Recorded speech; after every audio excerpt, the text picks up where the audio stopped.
Nampak ya? Nampak. Alright. This is like the last part of kita punya accounting for investment chapter.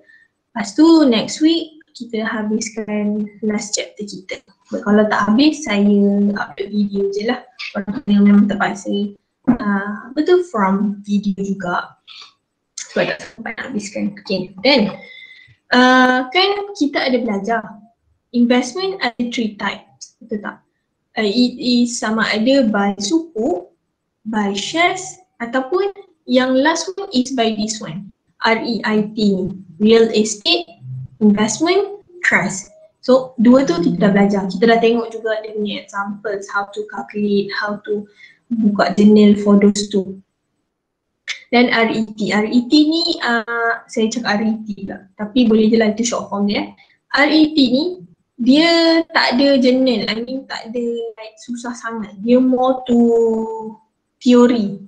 Okay, so korang just untuk accounting for investment ni, dia punya journal entries is more to shares and sukuk. Saya dah bagi tahu RET ni more to theory. Okay, untuk real estate investment trust ni, it is like an investment related with real estate. Itu dia punya general meaning. And then dia cakap as according to Securities Commission, RET ni is an investment instrument that aims to invest at least 50% of its total assets in real estate. Whether it is from a direct ownership of the real estate or through a single purpose companies whose principal asset comprise real asset. So whenever the company wants to try to invest in the real estate, it must be more than 50%. Baru dia menjadi investors of REIT sini lah. And then ini semua saya dah buat like simple explanation here. Ya gerak tadi. Simple explanation here. This is like, ni memang slide, memang tak ada slide. Ni memang tak ada dekat dalam slide. If you guys want to salin sekarang, salin je lah sebab saya ni macam dalam whiteboard, sekejap lagi dia hilang, saya tutup hilang. Okay.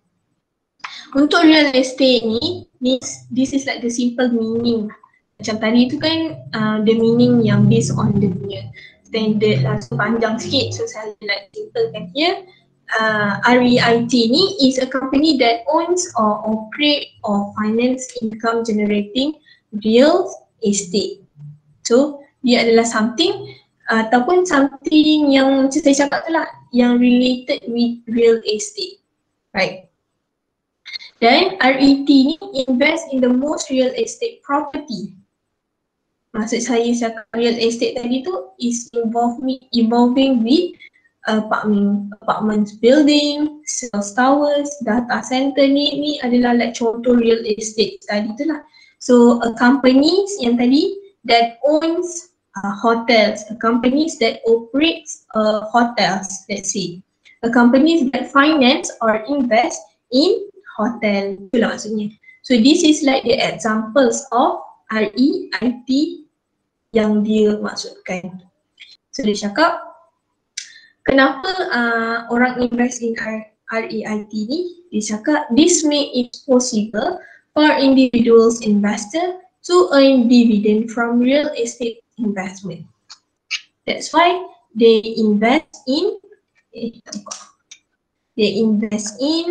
real estate investment ni, because dia nak earn dividend, okay? Without having to buy, manage or finance any properties themselves. So they just like invest in REIT without actually can receive dia punya dividend, without actually like buy ke ataupun managing the hotels itself. Okay, itu kalau in terms of the personal investors.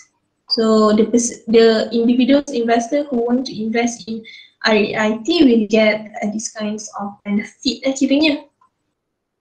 Then dah tahu maksud dia. Now kita move to the characteristic. Daripada panjang ayat-ayat panjang ni kan, dia adalah kita punya karakteristik. Saya tulis kat tepi ni. So based on like slide tu, saya like summarize it supaya senang sikit nampak to this list. Untuk nak invest in REIT, it must be run and administered by management company that is permitted by the regulators. So whoever yang kan cakap whoever yang ada REIT ni yang owns the real estate asset, dia must be run and administered by the management company. And then the management company pula must be a subsidiary of either a company involved in keempat-empat ni. A subsidiary of the financial services industry in Malaysia, ataupun a subsidiaries of a property development company, ataupun a subsidiary of a property investment holding company, ataupun a institution with the Securities Commission that have permitted. So ni adalah like the important characteristic of those. Saya ke bawah sikit. Ni characteristic of those like REIT tu lah. And then the most important aspect of REIT ni juga, one of it is dia adalah syariah compliance lah, types of investment. And then dia mesti ada macam mana nak tahu dia adalah apa tu syariah REIT atau conventional REIT. Untuk syariah REIT is when they involve with syariah committee or advisory panel.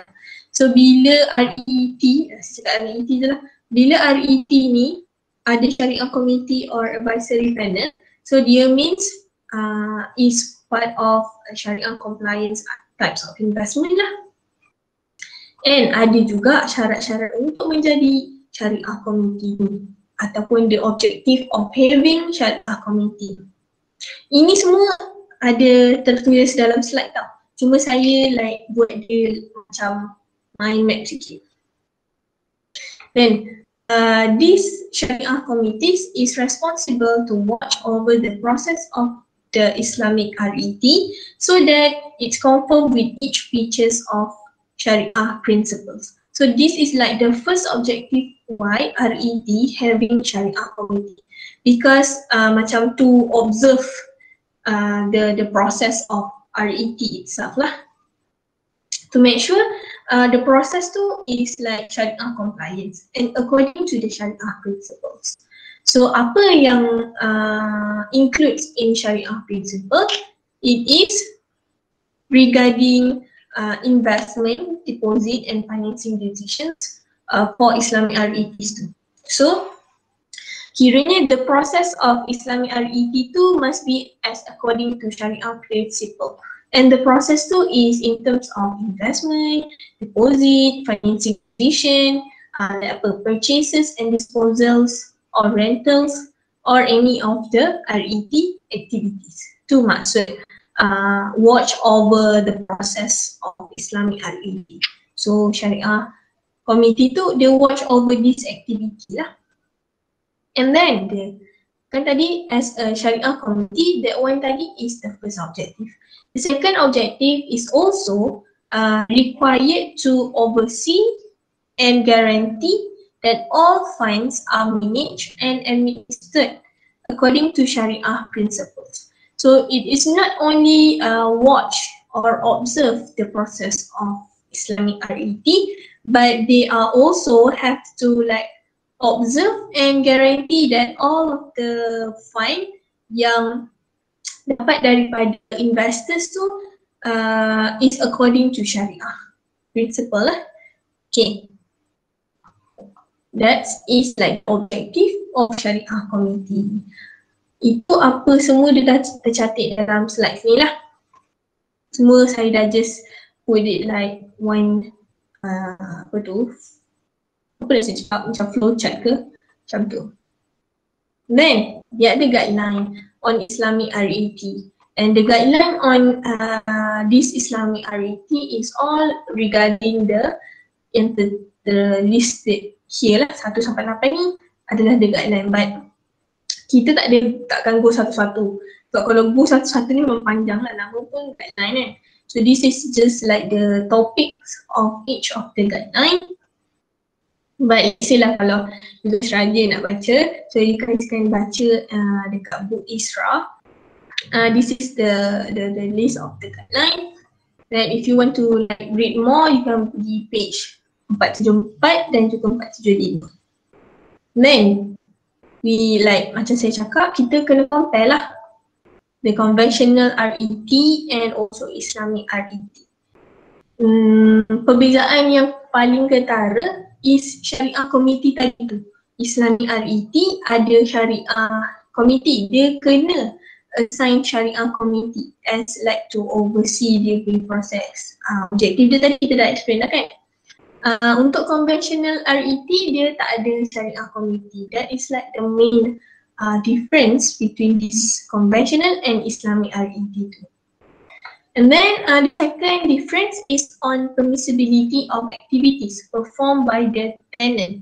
So is there macam proses activity yang berlaku dalam RET ni, is it permissible or not? So untuk conventional RET ni, dia takkan halang, no constraint. You can do whatever activity that you want under conventional RET.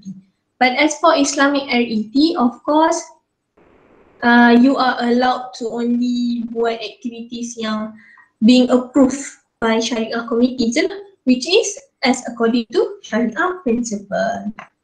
And then, in terms of insurance for properties, so untuk conventional RET, dia mesti conventional insurance with insurance companies as permitted by trustee. So kalau dia conventional RET, insurance dia based on conventional insurance. This is Islamic tadi kan. So the manager has to concern about the availability of Islamic insurance, sama ada takaful lah Islamic insurance kita kan.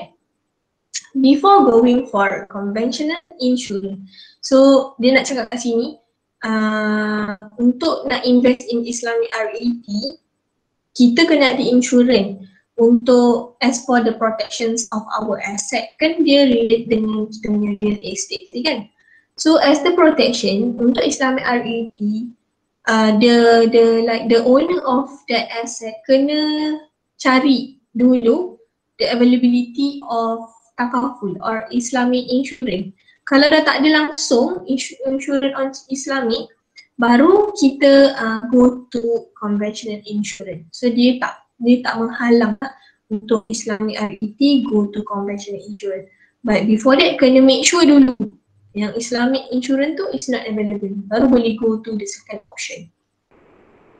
Okay, untuk financing pula means to finance the asset owned by the RET study. So untuk conventional there is no limitation, so you can like finance berapa je yang korang mahu kan. Untuk Islamic RET, it is that financing should be Syariah compliant lah. Right, betul lah. Asset yang kita ada from RET tadi tu can be financed to investment ataupun any project yang Syariah compliant sahaja. Okay, yes, itu sahaja untuk yes pula untuk RET. Dan that is one like the last part of kita punya chapter, chapter 8.